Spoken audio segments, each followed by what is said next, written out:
How wonderful it is to join with you once again and to sing glory to our God. I hope you have joined today with an expectant heart, expecting something wonderful from the Lord today. I'm going to encourage you just to take a moment to knock out the sound of the world around you, to focus in on God, to say, Lord, here am I. I am here to worship. I am here to hear from you. I am here to receive all that you have for me. Let's just take a moment in prayer. Father, we just thank you. We just thank you that in and through every season of life, you are with us, Lord. And Lord, even as you have said, Lord, in Isaiah chapter 40, though the grass may wither and fade, your word will still remain. And Lord, that is the word we are coming to today. Though the things of this world, the things of this earth may come up and go down, may rise and fall, may bring joy and sadness, there is just one consistent thing, and that is you, O God. Lord, let your word remain in us, we pray. In Jesus' name, amen. Amen. Join the worship team as they lead us in song. Praises rising, eyes are turning to you. We turn to you. Hope is stirring, hearts are yearning for you. We long for you. 'Cause when we see you, we find strength to face the day. And in your presence, all our fears are washed away.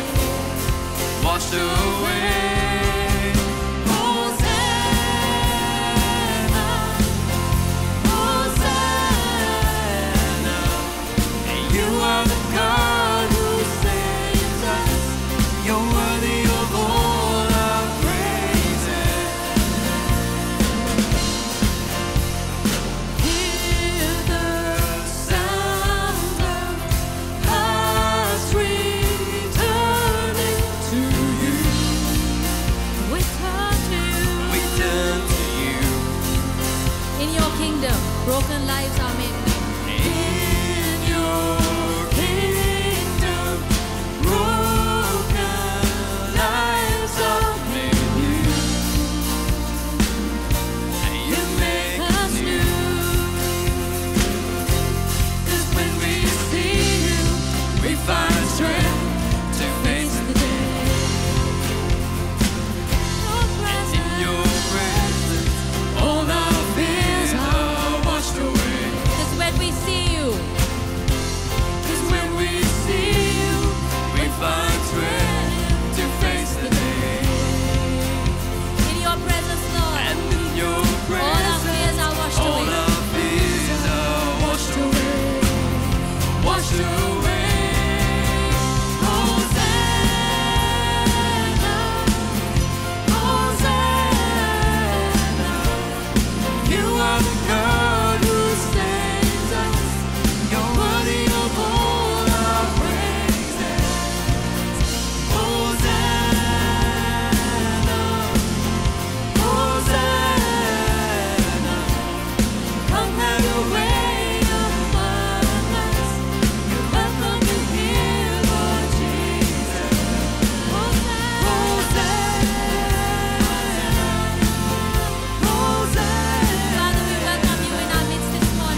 Turn your eyes upon Jesus.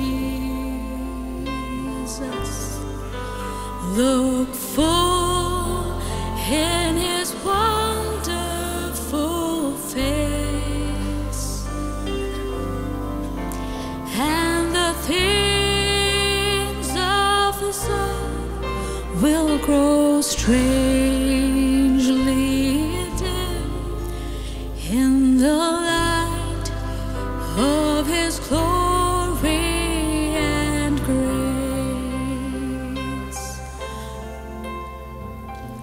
Turn your eyes upon Jesus.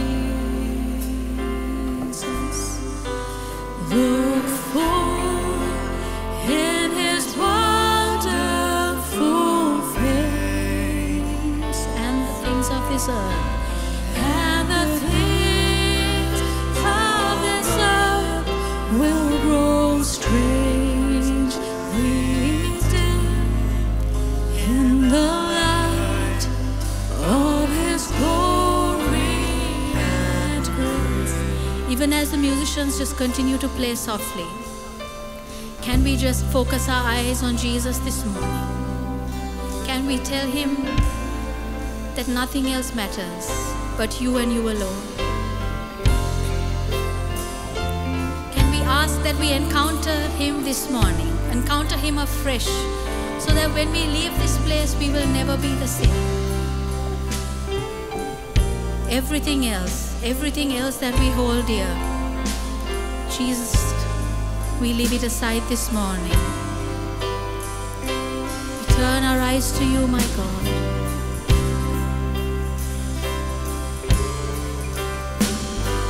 Turn your eyes upon Jesus. Look full in His wonderful face, and the things of this earth will grow strangely dim in the light of His glory and grace, and the things of this earth will grow strangely dim in the light of His glory and grace. Blessed are those who run to Him, who place their hope and confidence in Jesus. He won't forsake them.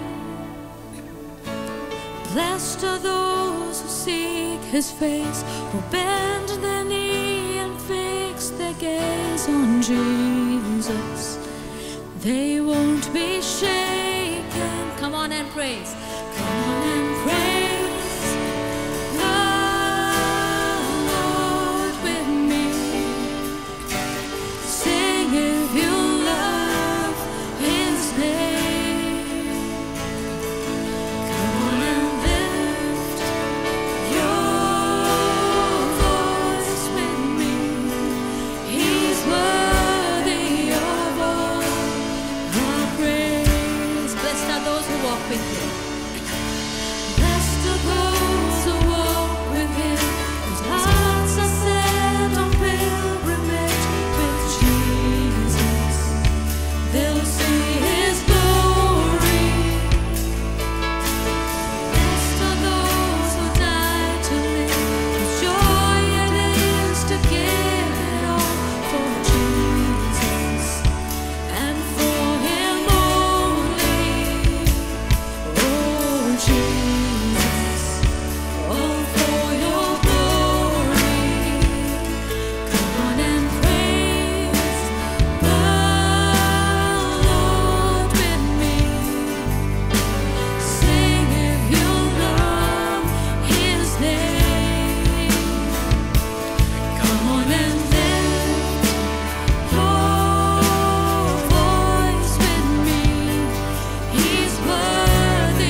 the fields of plenty.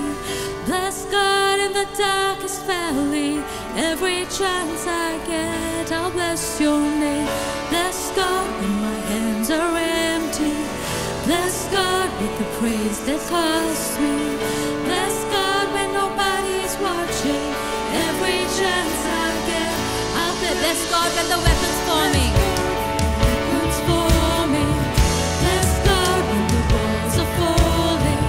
Bless God with the foes before me. Every chance I get, I'll bless your name. Bless God for He holds the victory. Bless God for He's always with me. Bless God for He's always worthy. Every chance I get, I'll bless your name. Every chance I get, I'll bless your name. Every chance I get, come on and praise the Lord with me. Sing if you love His name. Come on and lift your voice with me. He's worthy of all our praise. Yes, He's worthy of all our praise. Yes, He's worthy of all. My Jesus, my Savior, Lord, there is none like you.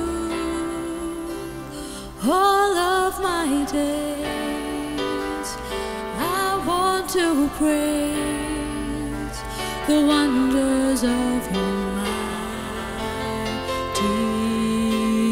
love. My comfort, my shelter, tower of refuge and strength. Let every breath, all that I am, never cease to worship you. Shout to the Lord, all the earth, let us sing.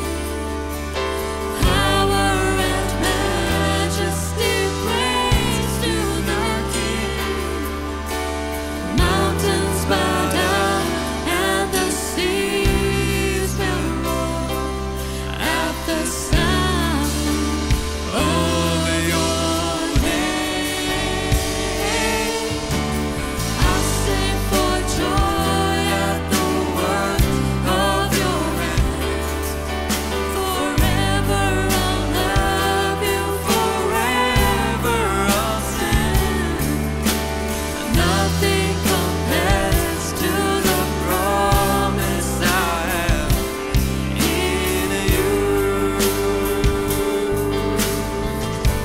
My Jesus, my Jesus, my Savior, Lord, there is none like you. All of my days, I want to praise the wonders of your mighty love. My comfort, my shelter, tower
Yes, Lord, nothing compares to the promise we have in you. We thank you, Lord, that we are able to, Lord, in every circumstance, Lord, to cry out to you, Lord, to worship you, because you are the creator of the heavens and the earth. And we just thank you, Lord.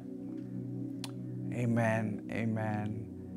How wonderful it is, just to be in that place where you sing truth to the Lord of who He is, of how wonderful He is. I hope your heart was blessed. I hope you allowed the Holy Spirit to prepare you before we get into God's Word.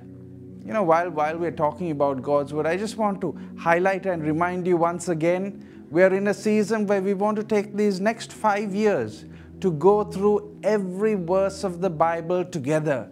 And if you haven't got the devotional plan that we have put together, I want to encourage you. There's a number on your screen. You can WhatsApp this number or call this number and leave a message saying you want to walk this journey with us and you want to get into God's Word.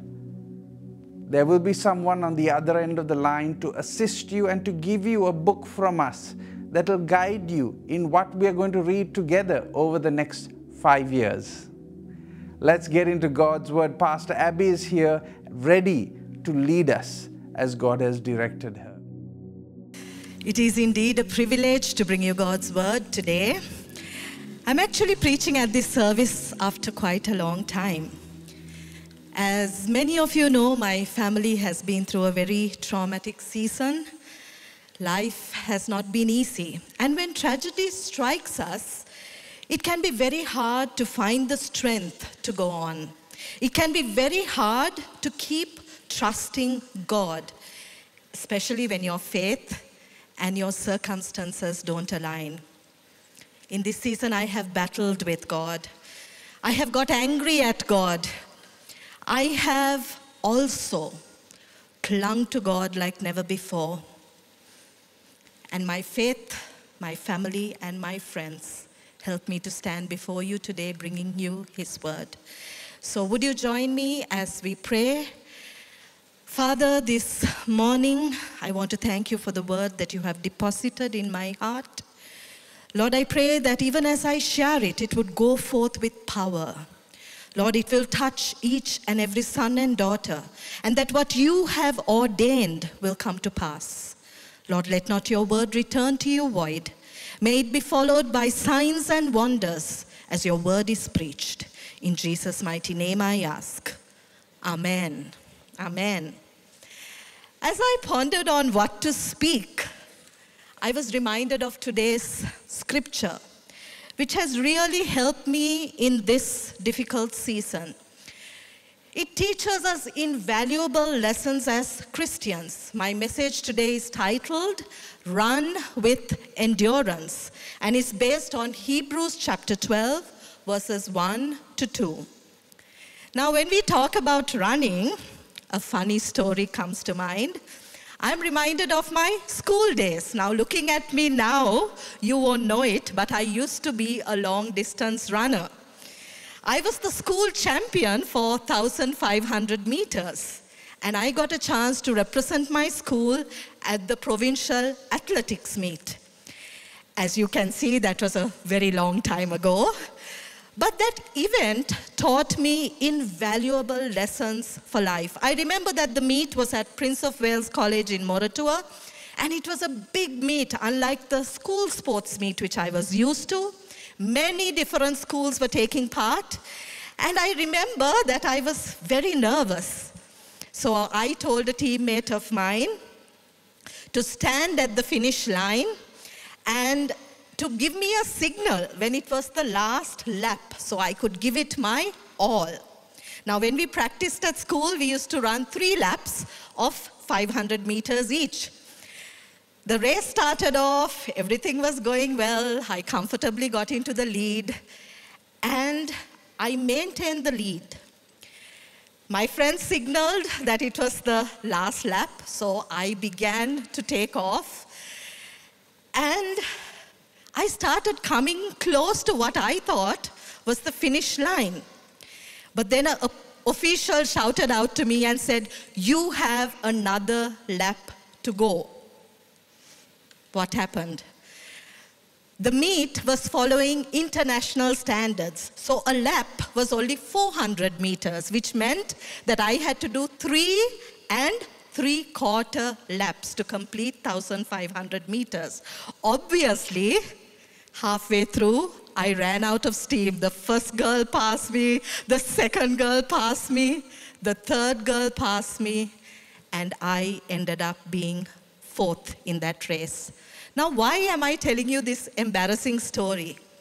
Because when you and I run a race, it's not about winning, but it is knowing what is required of you and pacing yourself so that, like me, you won't run out of steam.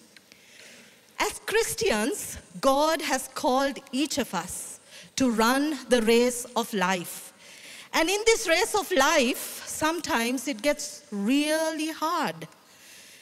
It gets really hard to hold on to our faith, and often you and I are tempted to give up.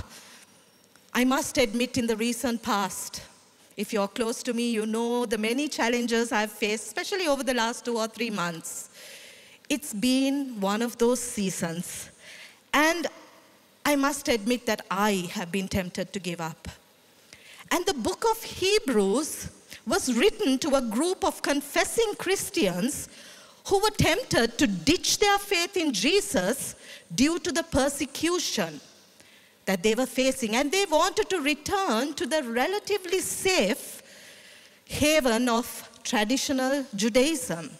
So throughout the book, the author proclaims the superiority of Christ in his person and in his work. Let's read Hebrews chapter 12, verses 1 and 2. Therefore, since we are surrounded by such a huge crowd of witnesses to the life of faith, let us strip off every weight that slows us down, especially the sin that so easily trips us up. And let us run with endurance the race God has set before us. We do this by keeping our eyes on Jesus, the champion who initiates and perfects our faith. Because of the joy awaiting him, he endured the cross, disregarding its shame. Now he is seated in the place of honor beside God's throne. Since this verse started with therefore, we have to see the context of what the writer is saying. When we dig a bit deeper and read chapter 11, the previous chapter, we can get a greater understanding. Hebrews chapter 11 is often called, what is it called? The Hall of Faith. It talks about the great heroes of faith, those who walked with God, facing various trials. Verse 33 and 34 say this. By faith, these people overthrew kingdoms, ruled with justice, and received what God had promised them. They shut the mouths of lions, quenched the flames of fire, and escaped death by the edge of the sword. Their weakness was turned to strength. They became strong in battle and put whole armies to fight. All these people earned a good reputation because of their faith. Yet none of them received all that God promised. For God had something better in mind for us, so that they would not reach perfection without us. So this talks of some amazing feats of people who have gone before us, shutting the mouths of lions, putting whole armies to the sword. These were the giants of faith, ordinary men and women facing extraordinary challenges and yet being victorious by holding on to God. Isn't it encouraging to know that you and I are not alone in the challenges and in the things we face in our day-to-day lives? Often things come unexpectedly and tend to turn our world upside down. And it leaves us barely holding on. But today I want to remind you, and I want to remind myself, that there have been others who have gone before us. And they have endured much. And they have finished their race. So let's not give up. Hebrews 11 tells of the faith of Abel and Enoch, Noah, Abraham and Moses, and so many others, and how they endured sufferings and overcame obstacles and ran the race of faith set before them. This was the faith displayed by those who have gone on before us. And it is in this context that the author encourages you and I to keep our eyes on Jesus and to run our race with endurance. He draws a beautiful picture, like my friend at that finishing line. There are many, many, many, many people who have gone before us who are cheering us on today. Aren't you glad? My friends, each of us have obstacles in our personal lives. As I told you before, challenges this season in my life has nearly overwhelmed me. And today, maybe you are facing one of the hardest seasons in your life. But let us take courage. Let us remember that by keeping our eyes on Jesus, by being cheered on by those who have gone before us, we can complete the race and have God's approval upon our lives. Let's take a closer look at the scripture again. It said, let us strip off every weight that slows us down, especially the sin that so easily trips us up. Isn't that sound advice? To strip off the things, take off the things that hold you back. How many of us have seen runners? Anyone here watched the Olympics or taken part in running? I'm sure all of us have seen. Runners wear very comfortable clothes. They don't load themselves up with things. They don't carry anything with them. The running clothes today are made with amazing materials, so light that you cannot almost feel that you're having clothes on your body. These clothes are not baggy and long, but they're sleek. And Hebrews 12 says the same thing is true in our Christian race. It tells us to strip off every weight. Another version says, lay aside every encumbrance. Now, in contrast, have you seen backpackers? What do backpackers do? They carry everything they want on their backs. They carry this massive thing. Some of them look like they are about to topple over because it's so large, the stuff on their back. Now, can you picture a backpacker trying to run a race? Do you think he or she will get very far? What do you think will happen? And that is the truth, my friends. Sadly, too many of us are carrying around so much baggage that we hinder our Christian race. That is why Hebrews 12 conveys this message strongly. And this brings me to my first point this morning. I encourage you to write down something so that you may remember what I'm sharing. The first point I have for you today is to strip off the weight that hinders you. What are some of the things that weigh us down in our walk with the Lord? The next part of the verse actually clearly tells us. What does it say? It says, let's strip off every weight that slows us down, especially the sin that trips us up so easily. Now, I want you to take a moment and reflect on your life. What are some of the things that are weighing you down in this season? What are some of the things that you need to take off, to strip off? What is holding you back from becoming the man, the woman God has called you to be? Is it a sinful habit that is draining the life out of you mentally, physically, and emotionally? Could it be unforgiveness or bitterness? Now, that's a biggie for many of us. Unforgiveness and bitterness. Sometimes we are trapped in the past. We are tethered to past hurts and we are unable to move on. Perhaps some of us are carrying guilt in our lives or regrets about some decisions we've made, some mistakes, and we cannot move forward. So today we stand, we look back, and we condemn ourselves. Our self-worth is affected because of stuff that happened, sometimes maybe in our childhood, years ago, but it is still tethering our today, and we are trapped. Perhaps there are some relationships in your life that hinder your walk with the Lord. Is there someone you need to sever ties with in order to live a life that brings glory to God? Could it be the love of money and the adulation of the world that is holding you back? Scripture tells us clearly that we cannot serve God and mammon. So my friends, today I want to ask you, look at your life honestly and ask yourself, what is holding me back? What is slowing me down?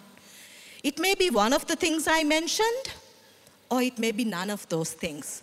Your circumstances, only you will know. Only you can identify what hinders you. But this verse reminds us that we need to strip off, to take off, to get rid of everything that is holding us back, everything that is tripping us up. Talks especially of the sin that so easily trips us up. What is sin? Sin is not meeting God's standards in our thoughts, in our words, in our deeds, in what we do, and in sometimes even the things we don't do, because it says even the good you do not do is sin against you. So anything and everything that does not come to the standard of God is sin in our lives. And today God is reminding us to come to Him in repentance, to turn away from our sinful ways. Don't allow sin to entrap you any longer. Let's run our race with endurance. Let's run as God intended us to run, not as backpackers carrying all this baggage, but laying all those things down and running with endurance. And this brings me to my second point, run with endurance. The verse said, let us run with endurance. Now I want you to notice two things. Firstly, who sets the race? Is it us? Can we choose?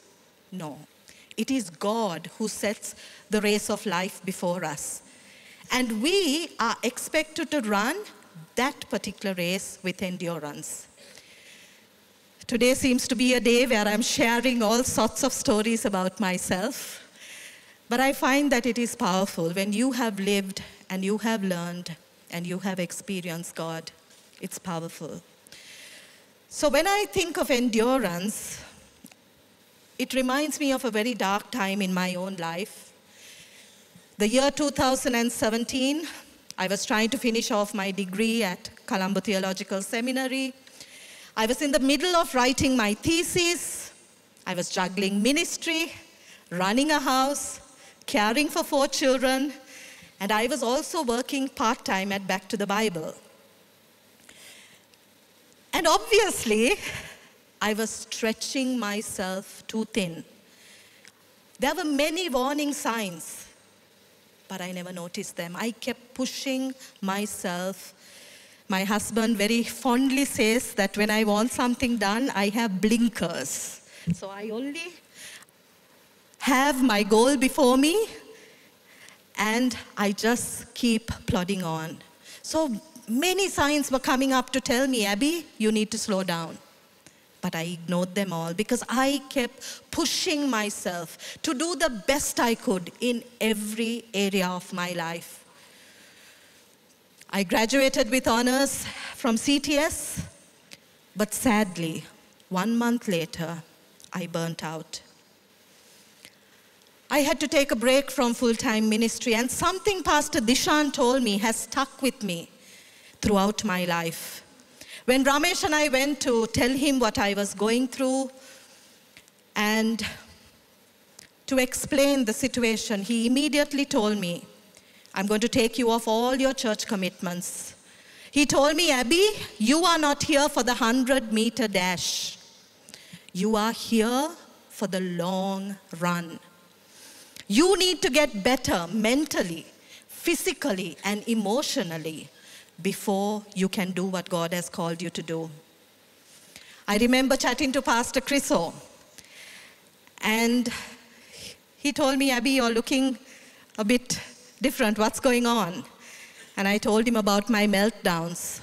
And he told me, Abby, this is not something to ignore. The next time it happens, seek help. And I did.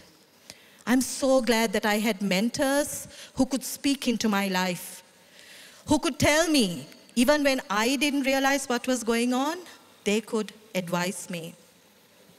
That period of my life was one of the darkest. I remember days where I would just feel as if I was in this deep, dark hole. I would be in my pajamas the whole day, no motivation to do anything. I would be crying nonstop. My mother would ask me, darling, what happened? Has Ramesh upset you? And I would be, no. And my husband would ask me, what happened? Did your mother upset you? And I would say, no. I couldn't even figure out what was going on. I was just weeping. I was just in such a dark place. But our God is a good God. Whatever we go through, He doesn't leave us in that place, in that pit. And in His time, my daughter Sashi was actually studying in England at that time, and she told me, Ma, why don't you come over and spend some time with me? And the two of us went on a small Christian retreat one weekend. And at that retreat, the Lord healed me instantly of my depression. So today I stand before you as someone who has faced even harder circumstances in the last 2 or 3 years, but been healthy and strong, because God gives us the courage. He gives us the ability when we keep our eyes on Him. Today, I am doing things that I never imagined possible. God has opened doors for me to minister to people, not just in Sri Lanka, but abroad. And I am strong. There are times when I feel broken, when I feel sad, but in every single situation, it is He who holds me together. So my friends, you and I, we need to pace ourselves. Now, while I was sharing my story, maybe some of you are thinking, sounds a bit like what I'm going through today. Maybe you are in one of those seasons where you're pushing and pushing and pushing yourself. But within you, you just need to take some time. We need to hear the Lord. We need to realize that all of us go through different seasons in our lives. And a season of rest is as equally important as a season of striving, a season of growth, a season of bearing fruit. Today, at present, I am in a season of threshing and refining, I feel, with the overwhelming grief that we have faced. It's been a really difficult time. And there are times where I feel that I am on a desert road. But even in the wilderness, my friends, you and I, we are never alone. We are never abandoned. Amen? God is with us. So don't be in a hurry. Don't run out of steam like I did on that 1,500-meter race. Remember that Jesus Himself, when did He start ministering? Did He start ministering at the age of 5 or 10 or as soon as? No, Jesus took 30 years. He started ministering at the age of 30. John the Baptist prepared himself in the desert for many, many years before he came out to do what he was called to do. The disciples, they were intentionally prepared, intensely sharing Jesus' life for 3 whole years. So be patient with yourself. Run with endurance. You and I are a work in progress, and sometimes we forget this. I don't know if I am the only one who is guilty of that. But a lot of the time we get impatient with ourselves. Anyone who feels like that? We get impatient because we live in a very different world. We live in an instant generation. So if anything takes a little time, we either get impatient or we get distracted or we get discouraged. But we need to realize that good things take time. It takes time to make a good meal. It takes time to craft a work of art. That it takes time. It takes time to grow a garden. Believe me, I'm trying my hand at my little home garden and I'm impatient. As soon as I plant the seeds, I'm looking to see whether the fruit is coming. But it takes time. It takes time for us to mature into spiritual maturity, to grow, to become the man, the woman God has called you to be. So what am I saying? Sadly, my friends, there are no shortcuts to maturity. There are no shortcuts. There are no quick fixes, no sprint to the Christian life. You and I have to plod on. The song says, one day at a time, sweet Jesus. One day at a time, one step in front of the other, plod on. Sometimes we get tired. We get bored, we get distracted, we walk away. What does endurance mean in your life and mine? Endurance may just mean getting up every day and reading your Bible, doing your devotions and praying, even if you don't feel like it. For me today, endurance is praying unceasingly until I see breakthrough. Endurance for me is holding on to God, especially when my circumstances and my faith don't align. Endurance may mean serving where God has placed you, even though you're facing opposition daily. Endurance may mean to just follow Christ. One day at a time, sweet Jesus. In this turbulent economy, many are the stories we hear of job loss, of suicide, of divorce, of people just upping and leaving, looking for greener pastures. It's a hard time for our nation, and it's a hard time for each of us. But my friends, I want to encourage you this morning to run with endurance. Keep going. Don't allow your circumstances to define who your God is. Plod on. Something I have noticed about myself is that I tend to overestimate what I can do in a short period of time and underestimate what I can do in a longer period of time. What do I mean? Sometimes when things don't go the way I plan, in the short term, I give up. A good example is my battle with the bulge. I forget that it took 20 years for me to put on this muscle, for want of a better word. So I diet for a month, I exercise 3 days, I stand on the scale, nothing has changed, so I give up. I forget that in the short term it's not going to happen. So we need to keep our eyes focused. Take the small steps. Be consistent. One day at a time. Now over this last year, many of you compliment me daily because I have lost a little bit of weight. Because I have stayed consistently instead of getting discouraged in the short term. And that is so even in our Christian life. I think it's true for us as individuals and even as a church. We need to pace ourselves, to set achievable goals. We shouldn't expect everything to happen overnight. So run with endurance. Don't run out of steam. I remember during that famous race, how difficult that last lap was. I was exhausted. I was breathing so hard, I thought I was going to collapse right there. But you know what happened? My friends realized what happened. And all of them who were not taking part in events of their own, they all came and they started cheering me on. They started shouting my name. And from somewhere, I got the strength to complete. I came fourth, but I did not give up. And that is what is important.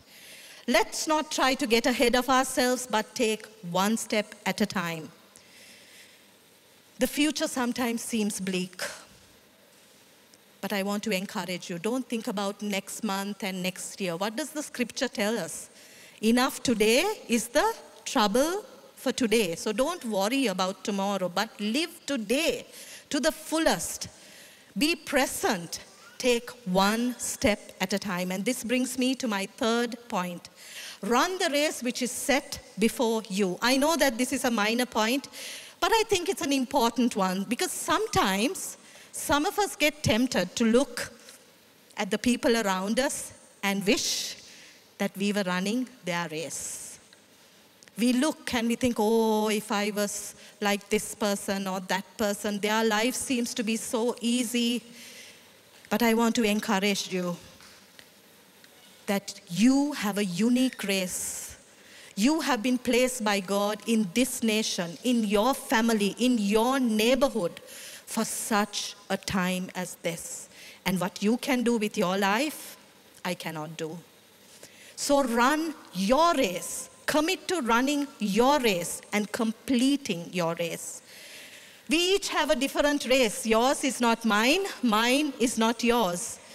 And you might wish that your circumstances were different. But I want to remind you today that you cannot run a different race. The only race you can run is the one that God has set before you. And maybe that race has a splatter of grief thrown in. Maybe that race has discouragement. It has challenges. It has mountaintops. It has valleys. But whatever that race holds, run faithfully. You are not going to be judged by how you ran the race of somebody else. But God is going to judge you to see if you ran the race that He set before you. So finally, my friends, I come to my fourth point. If you're taking notes, the fourth and final point is fix your eyes on Jesus. In the scripture we read, it said a beautiful thing. It told us that we need to keep our eyes fixed on Jesus. Jesus has promised never to leave us nor forsake us. He has promised to be with us until the end of the age. So keep your eyes on Him. Don't get distracted. Don't look to the left. Don't look to the right. But keep your eyes on Him. Turn your eyes upon Jesus. Look full in His wonderful face. And the things of this earth will grow strangely dim in the light of His glory and grace. When we fix our eyes on Jesus, the things, the challenges, the circumstances, everything that bogs us down will turn around. In His time, it will turn around. Jesus died on the cross to pay for your sin and mine. He rose again. After 3 days, He rose again, and He is the living God, the living Savior. And what did the scripture remind us? It reminded us today that He is seated at the right hand of the Father, and He is interceding for you and for me. We are never alone. Jesus is going to come again in glory soon. So you and I need to take hold of our lives. We need to refresh and renew ourselves if we are tired. We need to stop allowing the world to drag us down. The author of Hebrews reminds us that Jesus is our example. He is the author, the finisher of our faith. He showed us by example. Did Jesus face an easy life?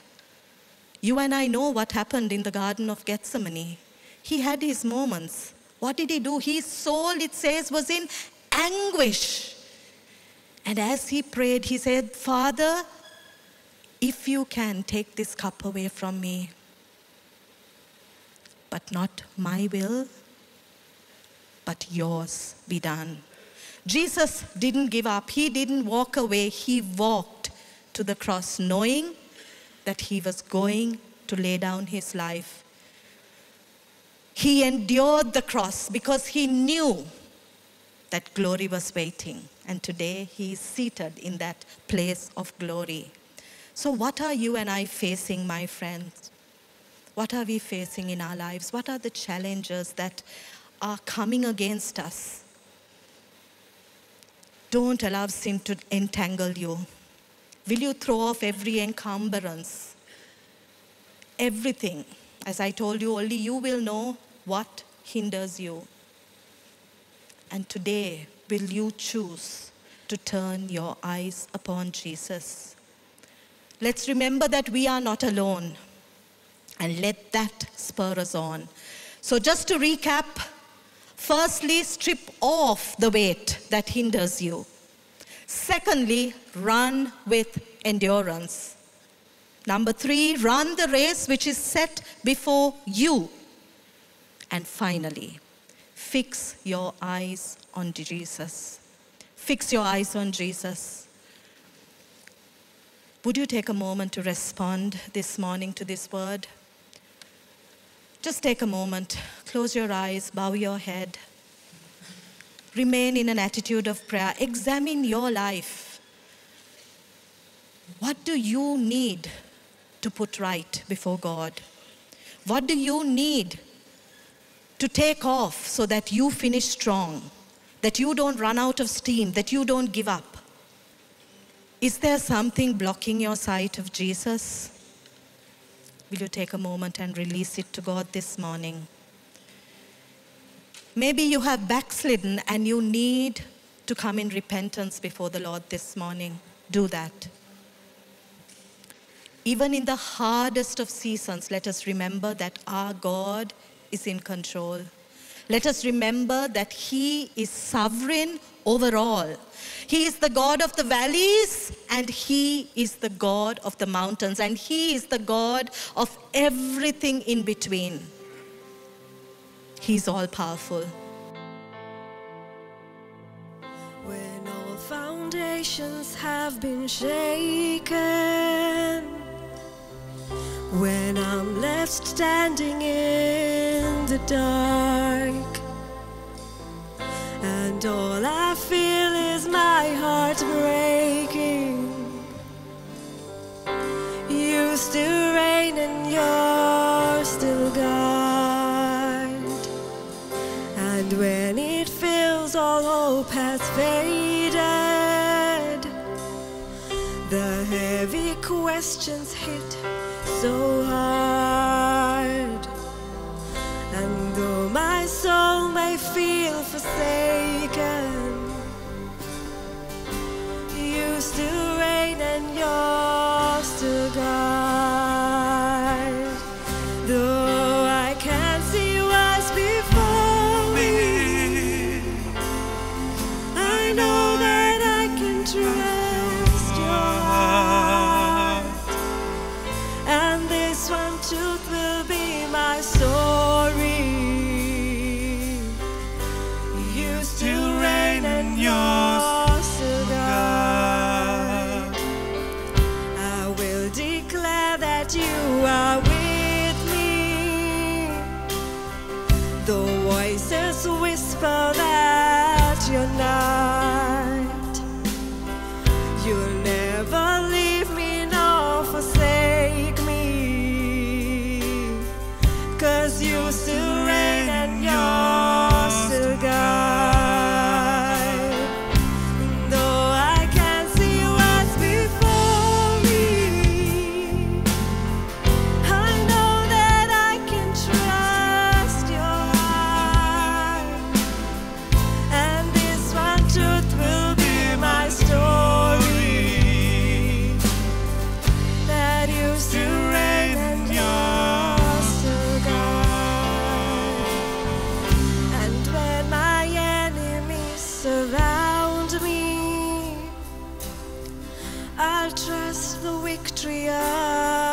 the cross and fix my eyes upon you, Jesus. For you are God and I am not. You are good and you are faithful, as you have been from the start, working all things for your glory, 'cause you still reign and you're still God. And though I can't see what's before me, I know that I can trust your heart. And this one truth will be my story, that you still reign and you're still God. Friends, the Lord has spoken to us very clearly from the book of Hebrews, and I just want you to take a moment to just close your eyes and bow your heads. I don't know what season of life you are in, but if you need the strength of the Lord to run that race, if you need God to just come and fall upon you and strengthen you, give direction, purpose, give you endurance, give you health, help you to move to that next step of what He has. Friends, I want to remind you, if you have breath in your lungs, that is because God is not done with you yet. He has a plan and a purpose for you. And right now, I don't know your need, but God knows your need. And where you are, I want you to just close your eyes and raise your hands if you're comfortable and say, Lord, I am surrendering to you. I can't understand what I'm going through. I don't know where the solution is going to come from. I don't know how we are going to get out of this problem. Lord, I am tired. Lord, I am lonely. Lord, I just need you.